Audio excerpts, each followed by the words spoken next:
आप देख रहे हैं मातृभूमि में, आपके साथ शोभना यादव। और मातृभूमि की शुरुआत इस समय की बड़ी खबर से जो हैदराबाद से आ रही है, जहां बीजेपी के निलंबित विधायक टी राजा सिंह को एक बार फिर हिरासत में लिया गया है। टी राजा सिंह को हैदराबाद के शाह इनायतगंज थाने की पुलिस ने हिरासत में लिया है। पुलिस सूत्रों का कहना है कि टी राजा सिंह पर प्रिवेंटिव डिटेक्शन एक्ट लगाया जाएगा, जिसके तहत उन्हें 1 साल तक की सजा हो सकती है। हम आपको बता दें कि परसों भी टी राजा सिंह की गिरफ्तारी हुई थी, लेकिन कोर्ट से यह कहकर रिहाई मिल गई थी कि नियमों का पालन नहीं हुआ इस गिरफ्तारी में। और आज फिर एक बार हैदराबाद के विधायक को हिरासत में लिया हैदराबाद पुलिस ने। प्रिवेंटिव डिटेक्शन एक्ट लगाया है। इनायतगंज पुलिस ने हिरासत में लिया है टी राजा को।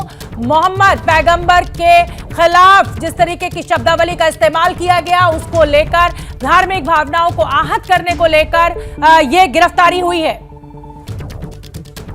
आशीष हमारे साथ ज्यादा जानकारी लिए हुए जुड़ रहे हैं। आशीष, परसों भी जब एक बार ये गिरफ्तारी हुई थी टी राजा की, तो कोर्ट ने ये कहकर रिहाई कर दी थी कि भाई नियमों का पालन नहीं हुआ। तो क्या इस बार हैदराबाद पुलिस ठीक ठाक तरीके से काम कर रही है? सभी नियमों का पालन किया गया है इस गिरफ्तारी को लेकर? जी शोभना, आज जो है हैदराबाद पुलिस मुझे लगता है कागजी कार्रवाई में पक्की नजर आती है।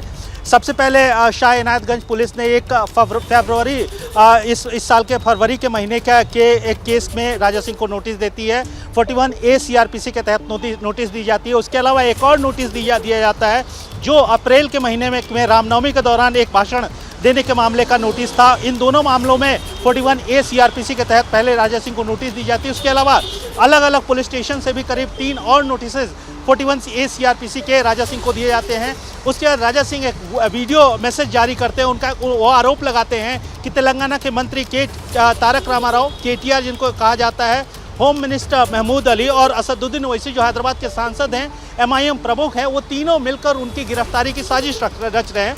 इस वीडियो के रिलीज करने के थोड़ी देर बाद ही कमिश्नर टास्क फोर्स, जो Hyderabad city commissioner task force है, वो राजा सिंह के आवास में पहुंचती है मंगलहाट इलाके में। और अब राजा सिंह को हिरासत में ले लिया गया है। उच्च पदस्थ पुलिस सूत्रों की माने तो राजा सिंह के ऊपर प्रिवेंटिव डिटेंशन एक्ट के अंदर कार्रवाई होगी। Preventive detention act Hyderabad city police का वो कानून है जिसके अंदर किसी भी अपराधी को, किसी भी मुजरिम को करीब 1 साल तक जेल के अंदर रखा जा सकता है। पंजाब में प्रधानमंत्री मोदी की सुरक्षा में चूक को लेकर जांच कमेटी की रिपोर्ट आने के बाद बीजेपी प्रेस कॉन्फ्रेंस कर रही है। सीधे आपको वहां लिए चलते हैं। कहने पर हुआ, और इससे शर्मनाक बात क्या होगी कि बार बार चन्नी जी ने ऐसे बयान दिए। मैं तो यही कहूंगा कांग्रेस के नेताओं से कि आप चुनावों में ना घेर पाओ, संसद में ना घेर पाओ, सवालों में ना घेर पाओ, तो प्रधानमंत्री की सुरक्षा के साथ खिलवाड़ करो।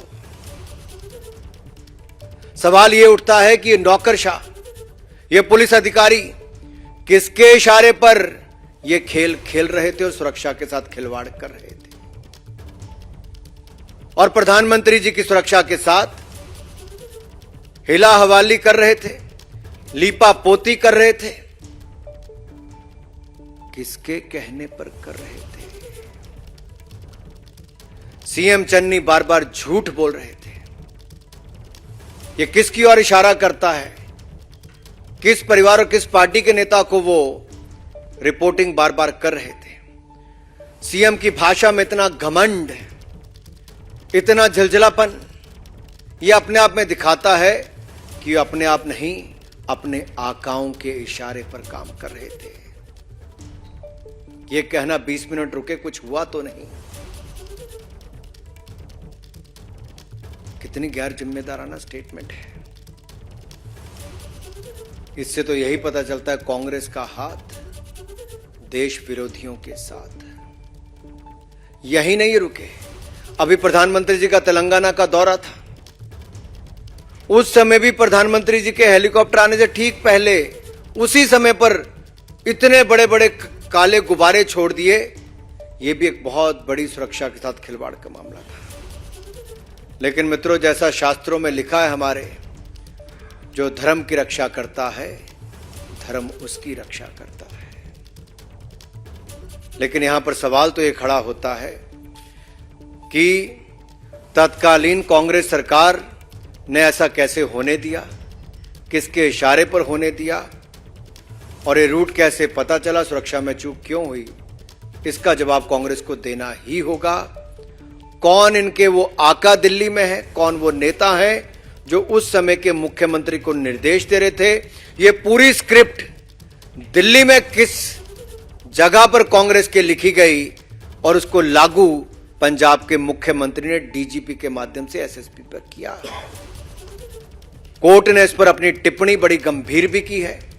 भविष्य में प्रधानमंत्री की सुरक्षा के साथ खिलवाड़ ना हो उसके भी इसमें कहा है। उस पर क्या क्या करना चाहिए, उपचारी उपाय क्या हो, सेफगार्ड्स क्या लिए जाएं, उस सब की बात भी कही है।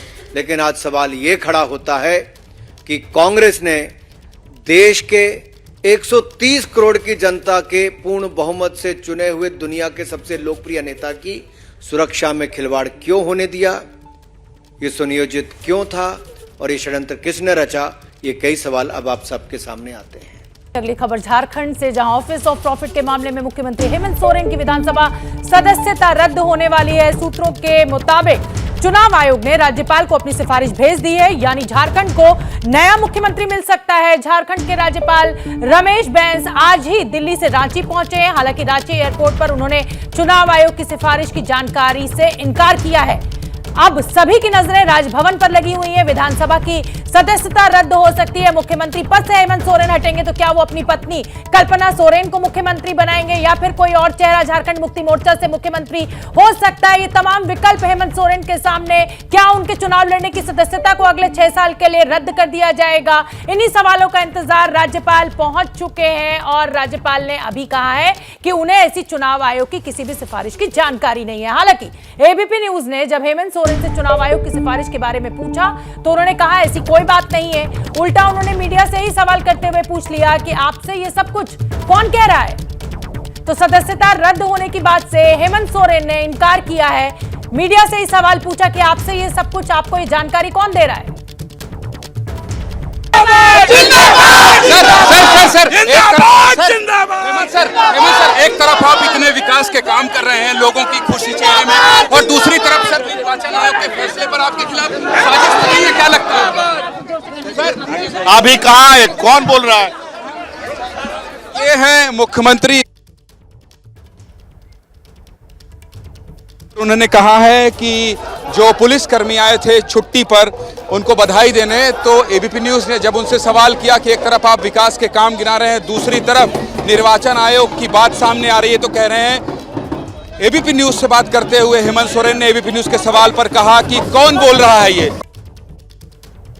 हमारे साथ ज्ञानेंद्र जुड़ रहे हैं ज्यादा जानकारी लिए हुए। ज्ञानेंद्र, ये सबको जो हलचल सुबह से चल रही है वो हम अपने दर्शकों को दिखा रहे हैं, लेकिन अब ये जानना जरूरी हो जाता है कि हेमंत सोरेन कह रहे हैं कि भाई मुझे कोई जानकारी नहीं है इस फैसले की। उधर राज्यपाल एयरपोर्ट पर पत्रकारों से बात करते हैं तो कहते हैं मुझे जानकारी नहीं है। तो आखिर ये सस्पेंस क्यों बना के रखा जा रहा है? अब कब तक इंतजार करना होगा? क्योंकि ये तो हमारे सूत्र बता रहे हैं कि ये सिफारिश कर दी गई है केंद्रीय चुनाव आयोग के द्वारा कि ये जो प्रॉफिट ऑफिस ऑफ प्रॉफिट है उसमें जिम्मेदार है हेमंत सोरेन। शोभना, एक मुख्यमंत्री की कुर्सी जा रही है। एक प्रदेश के मुख्यमंत्री जो हेमंत सोरेन हैं वो अब कुर्सी से उतरने वाले हैं, और ये सूत्र नहीं बल्कि ये खबर आ गई है कि जो चुनाव आयोग की चिट्ठी है और राजभवन पहुंच गई है। और मेरे राजभवन के अभी ताज़ा सूत्र जो ये बता रहे हैं कि ये फैसला देर शाम या रात तक हो सकता है, क्योंकि लगातार तकनीकी पहलू पर बातचीत हो रही है और कोई भी फैसला जब होना हो उस पर राज्यपाल सभी पहलुओं को ध्यान में रखकर ही फैसला लेंगे। फिलहाल अभी का अपडेट ये है कि जैसे ही राज्यपाल रमेश बैस पहुंचे हैं रांची, उसके बाद से सीएम हाउस में हलचल तेज हो गई थी। यहाँ तमाम मंत्री और संगठन के लोग पहुंचने लगे थे और वो सब लोग यहाँ पहुंचकर लगभग 1 से 2 घंटे यहाँ बैठक हुई। जमावड़ा अभी भी है, मीडिया कर्मी इंतजार कर रहे हैं कि कब ये खबर राजभवन से आएगी। लेकिन राजभवन जब हम पता कर रहे हैं तो राजभवन से ये कहा जा रहा है कि देर शाम या रात तक इस पर फैसला आएगा। और चूंकि बहुत बड़ा फैसला है और माफ़ कीजिएगा, और हेमंत सोरेन की कुर्सी जा सकती है, इसलिए ये फैसला लेने में थोड़ा वक्त लग रहा है, लेकिन अब सब कुछ साफ हो जाएगा।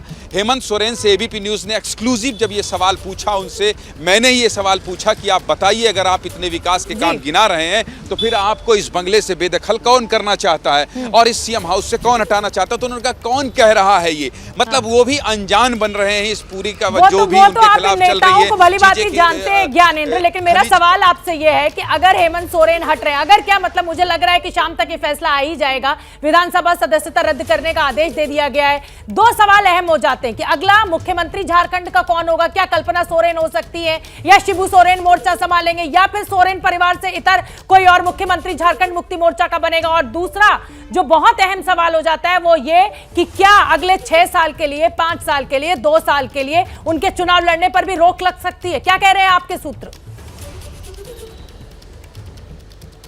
ये जो मुख्यमंत्री वाला मामला है इस पर मैं बाद में आऊंगा शोभना, लेकिन जो सबसे महत्वपूर्ण सवाल आपने बाद में पूछ लिया कि क्या 6 साल के लिए सदस्यता रद्द हो सकती है, इस पर चर्चा हुई है राजभवन में, इस पर चर्चा हुई है और मुझे जानकारी जो है मैं उसको आधिकारिक रूप से नहीं बोल सकता हूं, मेरी बाध्यता है, लेकिन इस पर बहुत गहन चर्चा हो रही है, ये मैं दावे के साथ बोल सकता हूं। अब आपका सवाल जो पहला था कि मुख्यमंत्री कौन होगा, क्या सोरेन परिवार से ही होगा? तो देखिए मुख्यमंत्री कौन होगा, कल्पना सोरेन अगर उनको किसी सीट से लड़ना पड़ेगा तो जनरल सीट से चुनाव लड़ना पड़ेगा। उनकी बात जरूर सामने आई थी, लेकिन जिस तरह से आज यहां संगठन मंत्रिमंडल की बैठक हुई है, अभी अगर 6 साल के लिए सदस्यता रद्द होती है तब ये बात आएगी कि हेमंत सोरेन अब मुख्यमंत्री यहां के नहीं रहेंगे। ऐसे में मुख्यमंत्री कौन होगा इसकी अंदर की मंत्रणा, क्योंकि जगन्नाथ महतो जो यहां पर शिक्षा मंत्री हैं उनसे मैंने बात की थी, तो उन्होंने भी इस बात को कहा था कि पहले बच्चा पैदा होने दीजिए, लड़का होती है या लड़का, लड़के या लड़की, तब तो तय करेंगे कि कपड़ा क्या खरीदेंगे। तो ये अंदर ही अंदर सब कुछ हो रहा है तय, लेकिन बाहर नहीं बताया जा रहा है, क्योंकि आज हेमंत सोरेन खुद बाहर निकल कर ये कह रहे हैं कि कौन बता रहा है। बिल्कुल ज्ञानेंद्र, झारखंड मुक्ति मोर्चा इसका मतलब अभी डिलीवरी का इंतजार कर रहा है कि पहले तय तो हो जाए कि हट भी रहे हैं हेमंत सोरेन की नहीं, या क्या फैसला राज्यपाल के द्वारा उनके लिए लिया जाता है। बहुत बहुत धन्यवाद, लेकिन नजर बना के रखिए ज्ञानेंद्र, क्योंकि ये खबर बेहद अहम हो जाती है झारखंड की राजनीति को लेकर, झारखंड के लोगों के लिए। आगे बढ़ेंगे मातृभूमि में। आरजेडी नेताओं पर सीबीआई की रेड के बाद आज उप मुख्यमंत्री तेजस्वी यादव ने प्रेस कॉन्फ्रेंस की। जांच एजेंसियों की कार्रवाई पर तेजस्वी यादव गुस्से में नजर आए और उन्होंने प्रेस कॉन्फ्रेंस में ही सीबीआई को भी धमकी दे दी। तेजस्वी यादव ने कहा कि सीबीआई को लगता है कि एक ही पार्टी की सरकार रहेगी, क्या आपके बच्चे और परिवार नहीं है? तो प्रेस कॉन्फ्रेंस में एक तरीके से धमकी दी सीबीआई के अधिकारियों को। सीबीआई को लगता है कि एक ही सरकार रहेगी। रेड के बाद तेजस्वी यादव कुछ तल्ख अंदाज में नजर आए आज अपनी प्रेस कॉन्फ्रेंस में। आपके बच्चे और परिवार नहीं है क्या? क्या सीबीआई के अधिकारियों को यह लगता है कि एक ही सरकार रहेगी? रेड के बाद नाराज नजर आए तेजस्वी यादव। सुनिए क्या कुछ कहा। क्या सीबीआई वालों के माँ बेटे नहीं है, उनका परिवार नहीं है? क्या वो हमेशा सीबीआई ऑफिसर रहेंगे? क्या वो रिटायर्ड नहीं होंगे? क्या सत्ता में हमेशा एक ही की सरकार रहेगी? क्या संदेश आप लोग देना चाहते हैं और पूछना चाहते हैं उन लोगों से? आप संवैधानिक संस्था के जो काम, जो दायित्व मिला है उसको निभाइए ईमानदारी से। और हम आपको बता दें कि पटना में आज दूसरे दिन भी सीबीआई की कार्रवाई लगातार जारी रही। सीबीआई ने आरजेडी एमएलसी सुनील सिंह के बैंक लॉकर्स की जांच की। दोनों लॉकर्स की जांच सुनील सिंह की पत्नी वंदना सिंह की उपस्थिति में हुई। सीबीआई ने लॉकर और बैंक से जुड़े दस्तावेज खंगाले। इससे पहले भी कल सीबीआई ने सुनील सिंह के घर छापेमारी की। कल सीबीआई ने करीब 14 घंटे से ज्यादा वक्त तक पूछताछ की थी। इस वक्त हम पटना में एसकेपुरी में एसबीआई बैंक में। देखिए यहाँ पर सीबीआई की टीम जो है सुनील सिंह की पत्नी वंदना सिंह को लेके आई थी। यहाँ पर उनका बैंक अकाउंट है, बैंक लॉकर है, उसको खंगाला जा रहा था। उनसे पूछताछ भी की जा रही थी। देखिए सीबीआई की टीम यहाँ पे बाहर निकलती हुई नजर आ रही है। कल भी सुनील सिंह के आवास पर 14 घंटे तक छापेमारी हुई थी। आज भी देखिए बाहर निकल रहे हैं सीबीआई के 4 सदस्यीय टीम। सीबीआई का कोई भी अधिकारी जो है यहाँ पे अभी कुछ बोल नहीं रहा है। अब देखिए उनकी पत्नी को लेकर यहाँ आया गया था। सीबीआई के टीम के टोटल 4 लोग अधिकारी हैं। भी बोलने से सुनील सिंह की पत्नी भी है। सुनील सिंह की पत्नी भी है यहाँ पे। सुनील सिंह की पत्नी है वंदना सिंह, वो भी गाड़ी में जाकर अपने देखिए बैठ गई है। कोई भी कुछ भी बोलने से यहाँ पर अभी बसते नजर आ रहा है। करीब 2 घंटे तक यहाँ पर सीबीआई की टीम थी उनके साथ। ये बोरिंग रोड स्थित जो एसकेपुरी है, एसकेपुरी में एसबीआई का बैंक है, उसी में इनका बैंक खाता, बैंक लॉकर है। लेकिन वंदना सिंह यहाँ कुछ भी जो है बोलने से बचती नजर आ रही है। देखिए इसी गाड़ी में है वंदना सिंह, कुछ भी बोल नहीं रही हैं। जबकि देखिए सीबीआई के अधिकारी जो है, क्या जांच हुई, क्या बैंक के लॉकर में खंगाला गया, क्या दस्तावेज मिले, ये सीबीआई के जो अधिकारी हैं वो भी बोलने से बचते नजर आ रहे हैं। दरअसल कल राजद के करीब 5 नेताओं के यहाँ सीबीआई की टीम ने छापेमारी की थी। लालू जब रेल मंत्री थे उस समय रेलवे में नौकरी देने के बदले जमीन लिया जाता था, ये आरोप है। उसी के कनेक्शन में पूछताछ हुई, जो हमारे सोर्स बता रहे हैं। सीबीआई की टीम 14 घंटे से ज़्यादा तक कल बेली रोड में जो घर है सुनील सिंह का, उनके घर में छापेमारी की थी, लेकिन कल उनकी गिरफ्तारी नहीं हुई थी। और सुबह सुबह सीबीआई की जो टीम है वंदना सिंह, सुनील सिंह की पत्नी को यही बोरिंग रोड में जो यहाँ पे आपका बैंक शाखा एसके पुरी का एसबीआई का इसमें लेके यहाँ पे बैंक लॉकर है सुनील सिंह का, जो सोर्सेस बता रहे हैं बैंक लॉकर को खंगाला गया है। यहाँ पे बैंक अकाउंट उनका है, उससे जुड़े दस्तावेज को जो है खंगाला गया। लेकिन क्या अंदर मिला इसके बारे में कुछ भी उनकी पत्नी ने नहीं बताया, ना जो अधिकारी हैं सीबीआई के वो कुछ बोलने को तैयार है। कैमरा पर्सन विशाल राय के साथ शशांक कुमार, एबीपी न्यूज पटना। तो मातृभूमि में अगली खबर का रुख करेंगे। पूर्व बीजेपी नेता और अभिनेत्री सोनाली फोगाट की मौत के मामले में गोवा पुलिस ने हत्या का केस दर्ज किया है। गोवा के अंजुना पुलिस थाने में धारा 302 के तहत ये पूरा मामला दर्ज किया गया है। सोनाली के भाई की शिकायत पर यह केस दर्ज किया गया है। परिवार पहले से ही सीबीआई जांच की मांग कर रहा है। गोवा के अंजुना थाने में हत्या का केस दर्ज किया गया है। टिकटॉक स्टार और बीजेपी नेता सोनाली फोगाट की मौत में लगातार ये परिवार जो है उनका वो सवाल खड़े कर रहा था। सूरज ओझा ज्यादा जानकारी लिए हुए जुड़ रहे हैं। सूरज, मृत्यु की खबर जब से आई थी तभी से सोनाली फोगाट का परिवार ये कह रहा था कि ये हत्या है, और अब अंजुना बीच थाने में ये जो पूरा मामला है हत्या का मुकदमा दर्ज कर लिया गया है। अब आगे क्या? जी बिल्कुल, देखिए 5 डॉक्टरों की निगरानी में सोनाली फोगाट का पोस्टमार्टम कराया गया था और इस पूरे पीएम को वीडियो से रिकॉर्ड किया गया, वीडियोग्राफी की गई ताकि किसी भी तरह के सवाल भविष्य में खड़े ना हो सके। इसके अलावा आपको बता दें कि सोनाली फोगाट के जो रिश्तेदार है रिंकू, उनकी शिकायत के बाद जो पुलिस है, गोवा पुलिस है, उन्होंने 302 का मामला दर्ज किया। साथ ही कल ही गोवा के चीफ मिनिस्टर ने भी कहा था कि हम इस मामले को लाइटली नहीं ले रहे हैं, हम बड़ी गंभीरता से इस मामले की जांच करवा रहे हैं। और गोवा के जो डीजीपी है वो खुद इस पूरे मामले को मॉनिटर कर रहे हैं और इसी वजह से ये मामला दर्ज किया गया है। मामला दर्ज कर देखिए, ये मामला अज्ञात शख्स के खिलाफ दर्ज किया गया है। शुरुआत में जो बात आ रही थी कि वो कार्डियक अरेस्ट की वजह से उनकी मौत हुई है, लेकिन देखिए परिवार वालों का जिस तरह से आरोप है, उस आरोप के बिना पर 302 के तहत मामला दर्ज किया गया है। अब ये जो पीएम रिपोर्ट आने वाली है उसके बाद जो कई तरह के और जो केमिकल एनालिसिस होंगे और जो बाकी की जो रिपोर्ट, जो टेस्ट होंगे, उसके बेसिस पर क्या निष्कर्ष निकलता है उसके आधार पर जांच को आगे बढ़ाया जाएगा। सूरज, पहले जब पुलिस का शुरुआती बयान आया था तो उसमें हार्ट अटैक की बात की जा रही थी, फिर जैसे कि आप जानकारी दे रहे हैं कि 5 डॉक्टर्स ने ये पोस्टमार्टम किया, इसका मतलब कुछ संदेहास्पद निकला है इस पोस्टमार्टम में, जो अभी हालांकि रिपोर्ट नहीं आई है, लेकिन ये मुकदमा दर्ज किया गया है अब मर्डर का। क्या कुछ जानकारी आपको मिल पा रही है और ये पोस्टमार्टम रिपोर्ट कब तक आ जाएगी? जी बिल्कुल, देखिए परिवार वालों ने शुरुआत में सोनाली फोगाट का शव लेने से मना कर दिया था। उनका ये कहना था कि जब तक इस मामले की जांच हाई लेवल पर नहीं कराई जाती तब तक हम जो अंतिम संस्कार के लिए शव को अपने कब्जे में नहीं लेंगे। लेकिन इसके बाद लगातार बड़े बड़े अधिकारियों से उनके परिवार वालों की बातचीत हो रही थी, हर कोई कन्विंस करने की कोशिश कर रहा था कि जो इनिशियल रिपोर्ट है वो कह रही है कि ये कार्डियक अरेस्ट है। लेकिन जब परिवार वालों ने लगातार मांग करनी शुरू की, सीबीआई जांच की मांग करनी शुरू की, उसके बाद एसएचओ को बाकायदा पत्र लिखकर भी शिकायत की गई कि इस पूरे मामले में हत्या का मामला दर्ज कर जांच होनी चाहिए। तो इसी सारी जो जिस तरह की मांग है उस मांग को देखते हुए पुलिस ने इनिशियली 302 का मामला दर्ज कर लिया है अज्ञात शख्स के खिलाफ। देखिए कल पोस्टमार्टम हुई है, उसकी रिपोर्ट 2-4 दिन में आ ही जाएगी। इसके बाद एफएसएल में भी कई सारी चीज़ें भेजी जाएंगी और उसकी भी जब केमिकल एनालिसिस की रिपोर्ट आ जाएगी और इन तमाम चीज़ों को एनालिसिस किया जाएगा, कई लोगों से पूछताछ की जाएगी, तब जाके जो गोवा पुलिस है किसी कंक्लूजन पे पहुंचेगी और फिर अपनी जांच की दिशा क्या होनी चाहिए। क्या 302 के मामले में ही इस मामले की जांच कंटिन्यू की जाए या फिर ये सच में कार्डियक अरेस्ट था, इस निष्कर्ष पे पहुंचा जाएगा। बहुत बहुत धन्यवाद सूरज ओझा इस पूरी जानकारी के लिए। तो सोनाली सस्पेंस और सच, और अब पुलिस ने 302 का मुकदमा दर्ज कर लिया है। परिवार का ये कहना था कि सोनाली फोगाट की जो मृत्यु हुई है वो नॉर्मल नहीं हुई है, वो कार्डियक अरेस्ट नहीं है, ये हत्या है।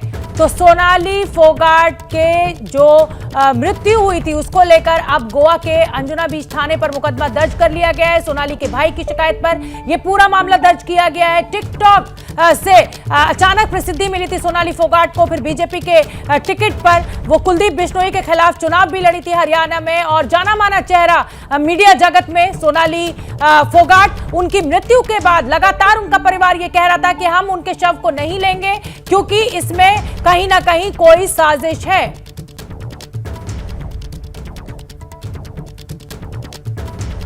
और इस समय की बड़ी खबर हम आपको बता दें, टी राजा जो हैदराबाद में पैगंबर मोहम्मद की बेअदबी का जो पूरा मामला है उसमें टी राजा पर प्रिवेंटिव डिटेक्शन एक्ट लगा है। एबीपी न्यूज ने सबसे पहले अपने दर्शकों को यह खबर दी और एबीपी न्यूज की खबर पर मुहर लगी। तो टी राजा सिंह पर प्रिवेंटिव डिटेक्शन एक्ट लगा। ये अब से कुछ देर पहले मैंने इसी बुलेटिन में आपको जानकारी दी थी कि एक बार फिर गिरफ्तार किया गया है टी राजा को। अभी परसों भी टी राजा को बेअदबी मामले में गिरफ्तार किया गया था, धार्मिक माहौल बिगाड़ने के आरोप में गिरफ्तार किया गया था, लेकिन कोर्ट ने उनकी रिहाई कर दी थी क्योंकि कोर्ट को लगा था कि पुलिस ने सही नियमों का पालन नहीं किया। आशीष का मैं रुख करना चाहूंगी एक बार। आशीष, बीजेपी माफ कीजिए, टी राजा सिंह पर जो प्रिवेंटिव डिटेक्शन एक्ट लगा है, बीजेपी के जो नेता है, एबीपी न्यूज की खबर पर मुहर लगी है। हम ये पहले से बता रहे थे अपने दर्शकों को। जी हाँ शोभना, हमने ये बिल्कुल सबसे पहले अपने दर्शकों को बताया कैसे हैदराबाद सिटी पुलिस सख्त कार्रवाई की मंशा बना चुकी थी। अब हैदराबाद के गोशा महल से भारतीय जनता पार्टी के विधायक टी राजा सिंह को प्रिवेंटिव डिटेंशन एक्ट के अंदर हिरासत में ले लिया गया। उनको मेडिकल के लिए गांधी हॉस्पिटल लेके जाया जा रहा है, उसके बाद उनको सीधे जेल ले जाया जाएगा। पीडी एक्ट क्या है? पीडी एक्ट एक ऐसे कानून है हैदराबाद सिटी पुलिस के पास जिसके अंदर किसी भी हैबिचुअल ऑफेंडर को 1 साल तक जेल के अंदर रखा जा सकता है और इसके लिए न्यायिक प्रक्रिया को पालन करने की जरूरत नहीं है। एक गवर्नमेंट ऑर्डर इश्यू होता है, उस गवर्नमेंट ऑर्डर के आधार पे कमिश्नर ऑफ पुलिस हैदराबाद के रिकमेंडेशन पे सरकार गवर्नमेंट ऑर्डर इश्यू करती है। उसके तहत किसी भी अपराधी को जो क्रिमिनल ऑफेंस करने वाले लोग होते हैं, जिसका क्रिमिनल नेचर होता है, उनको 1 साल तक जेल के अंदर रखा जा सकता है। ये बहुत बड़ी कार्रवाई है तेलंगाना सरकार और हैदराबाद पुलिस की तरफ से एक विधायक को पीडी एक्ट के अंदर बंद करने का, पीडी एक्ट के अंदर बुक करने का। बहुत बहुत धन्यवाद आशीष इस पूरी जानकारी के लिए। तो विधायक राजा सिंह को एक बार फिर हिरासत में लिया गया और प्रिवेंटिव डिटेक्शन एक्ट के तहत उनकी ये गिरफ्तारी हुई है जिसमें 1 साल तक जेल से रिहाई होना मुमकिन नहीं होता है। और चलिए मातृभूमि में अब आगे बढ़ेंगे। अगली खबर दिल्ली से, जहां शराब नीति को लेकर मनीष सिसोदिया के खिलाफ सीबीआई रेड का मामला अब सरकार गिराने की साजिश तक पहुंच गया है और बीजेपी के खिलाफ मोर्चे की कमान खुद मुख्यमंत्री अरविंद केजरीवाल संभाल रहे हैं। आज मुख्यमंत्री अरविंद केजरीवाल के घर पर आम आदमी पार्टी के विधायक दल की बैठक हुई जिसमें पार्टी के 62 में से 53 विधायक पहुंचे। बाकी बचे 9 विधायक अलग अलग कारणों से नहीं पहुंच पाए, लेकिन पार्टी का दावा है कि सभी 62 विधायक उनके साथ हैं। विधायक दल की बैठक के बाद अरविंद केजरीवाल अपने विधायकों के साथ राजघाट पहुंचे। इसके बाद केजरीवाल ने बीजेपी पर विधायकों की खरीद फरोख्त की कोशिश का आरोप लगाया। अभी हमने देखा कुछ दिन पहले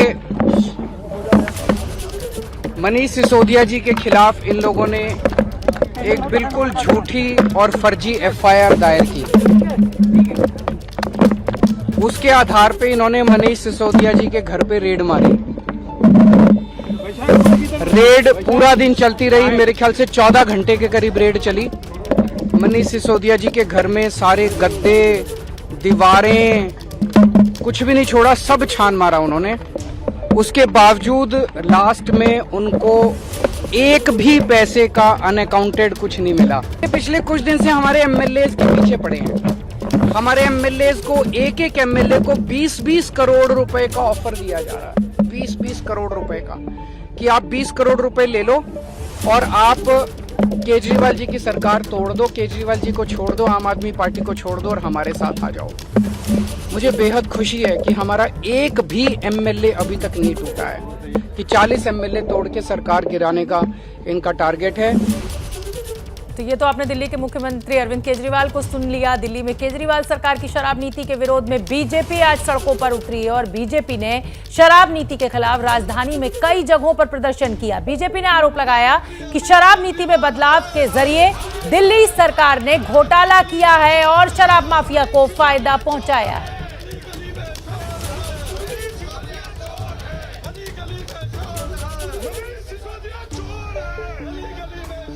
और उधर बीजेपी ने विधायकों के खरीद फरोख्त के आरोपों के जवाब में कहा कि अरविंद केजरीवाल शराब नीति पर सवालों के जवाब से भाग रहे हैं।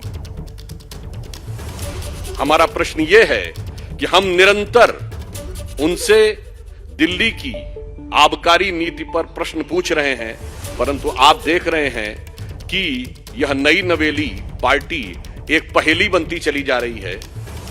जो शराब के पूर्णतः विरुद्ध माने जाते हैं, इस देश में ऑफिशियली उनके जन्मदिन ड्राई डे माना जाता है, और शराब में एक पौवे के बदले दूसरा पौवा देने की नीति बनाने वाले लोग जाके राजघाट पे महात्मा गांधी की समाधि पे अपनी सत्यता की दुहाई दे रहे हैं। इससे समझ में आता है तो भाई ये मुफ्त की रेवड़ी तो बांट रहे थे, पर रेवड़ी के पेड़े सबसे ज्यादा बेवड़े पा रहे थे।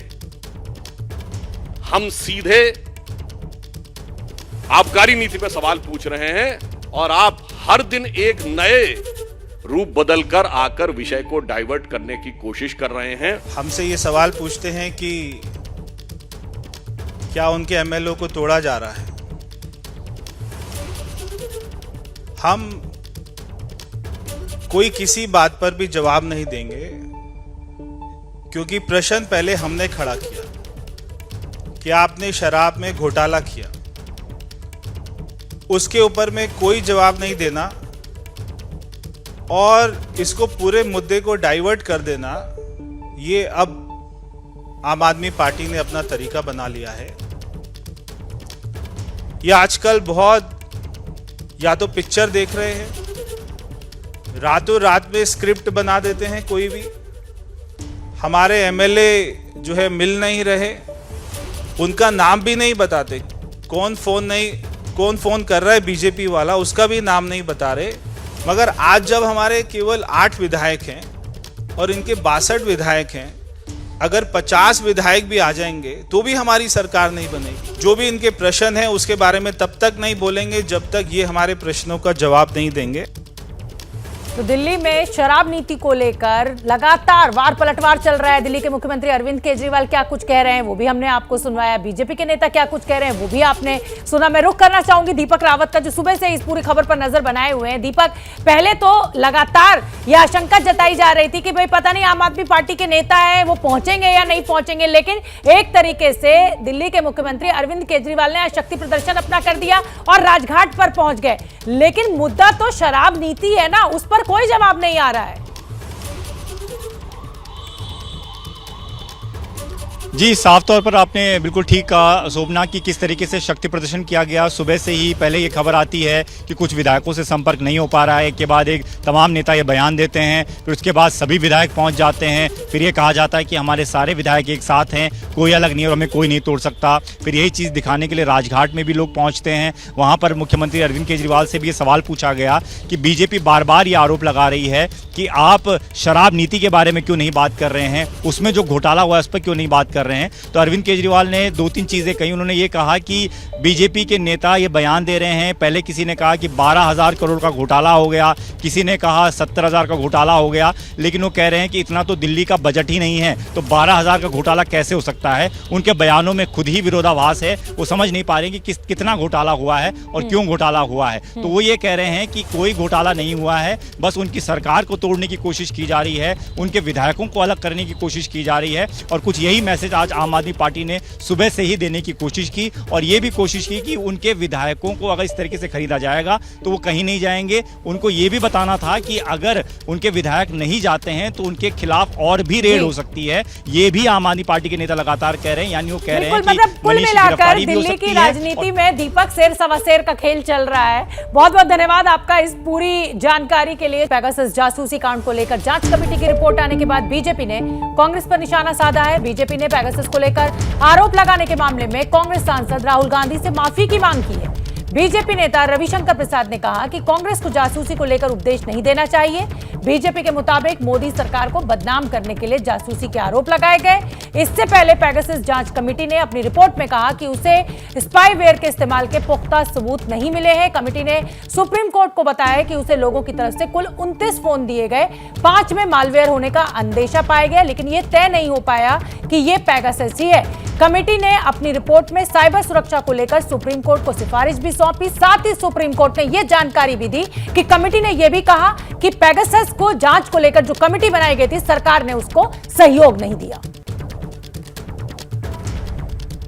मुख्य न्यायाधीश जी ने, सम्मानीय मुख्य न्यायाधीश जी ने इतना जरूर कहा कि कमेटी ने अपनी रिपोर्ट में किसी में भी पेगासस का वायरस नहीं पाया है। देश के सामने बोलने का हमारा दिन है। क्या क्या खुराफात नहीं किया था इन लोगों ने, जिस पर इतना तूफान खड़ा किया गया देश भर में कि भारत में जनता की प्राइवेसी को नुकसान बताया जा रहा है, इंस्टीट्यूशंस को कॉम्प्रोमाइज किया जा रहा है। प्रधानमंत्री अपनी पार्टी के अंदर पेगासस के द्वारा सर्वेलेंस करा रहे हैं, विपक्षियों का करा रहे हैं, पूर्व प्रधानमंत्रियों का करा रहे हैं। आरोप शुरू हो गया। तो क्या आज कांग्रेस पार्टी माफी मांगेगी? क्या राहुल गांधी माफी मांगेंगे? ये हैं बड़े सवाल। हालांकि रविशंकर प्रसाद सीधे सीधे कांग्रेस को आरोपी बता रहे हैं। उधर कमेटी ने अपनी रिपोर्ट में यह भी कहा है कि केंद्र सरकार ने इस जांच में सहयोग नहीं किया। तो फिलहाल मातृभूमि में आगे बढ़ेंगे और खबर लेंगे बाढ़ और बारिश से जुड़ी।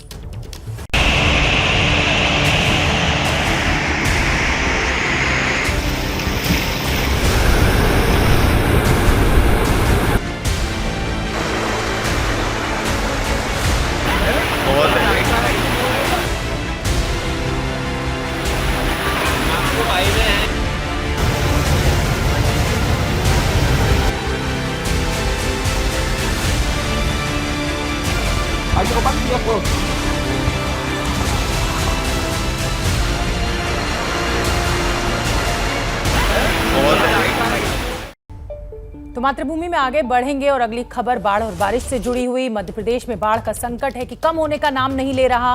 रायसेन जिले में गांव पानी में जलमग्न हो गए हैं।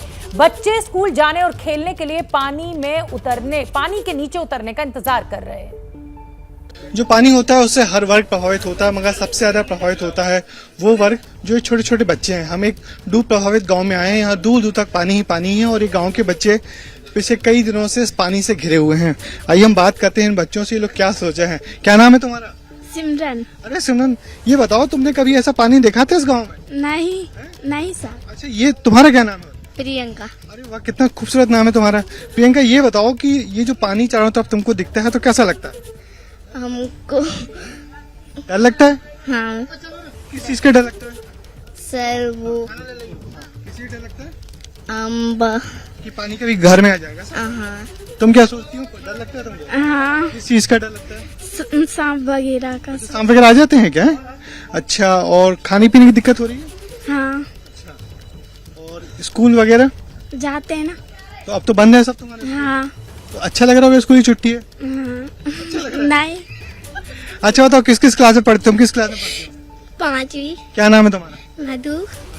मधु, तुम बताओ, ये दूर दूर तक पानी जो तुमको दिख रहा है तो क्या सोचती हो तुम? कभी स्कूल जा पाओगी? नहीं है तो। अच्छा, मम्मी पापा लोग क्या सोचते हैं, क्या बोलते हैं पानी देख के? कहते हैं स्कूल अभी पानी है तो इसलिए मत जाओ। अच्छा, ये बताओ, ये तुमको लग रहा है ये पानी कब उतरेगा? नहीं सर। अच्छा लगता है, बुरा लगता है? बुरा लगता है। तो देखिए, ये सारे वो बच्चे हैं जो इस उम्मीद में हैं कि जल्दी यहाँ का पानी उतरे और ये वापस अपने स्कूल जाएं और अपनी जो जैसी जिंदगी है, रूटीन की जिंदगी, खेल कूद पा रही हो कि नहीं तुम लोग? नहीं। घर से निकलने नहीं दे रहे ना? हाँ। सबसे बड़ी दिक्कत इन लोगों की ये है कि पानी और डूब के चलते परिवार के लोग घर से नहीं निकलने दे रहे हैं और ये सब इस उम्मीद में है कि जल्दी पानी उतरे तो वापस स्कूल जाएं, अपने दोस्तों से मिले और फिर से खेले कूदे, है ना? चलिए ठीक है। कैमरामैन हुमैन के साथ ब्रजेश राजपूत, एबीपी न्यूज, कायमपुर गाँव, रायसेन। तो बाढ़ बारिश से मध्य प्रदेश और राजस्थान में हालात बेहद गंभीर। पानी उतरने का इंतजार, लोगों को खाने का खाना नहीं और पीने के लिए पानी नहीं। तो मातृभूमि में फिलहाल मुझे दीजिए इजाजत। जैसे ही घड़ी का काटा दोपहर 2:30 पे आए, बबीता जी का दिल सास बहू साजिश के लिए मचल जाए। और ये है इनकी बहू, पूरे दिन ऑफिस की टेंशन हो जाए गॉन जब ये करें अपना फेवरेट शो फ्री टाइम पे ऑन। इनकी तरह आप भी देखिए अपना फेवरेट शो अपने टाइम पर और डाउनलोड कीजिए एबीपी लाइव ऐप अपने स्मार्ट टीवी पर।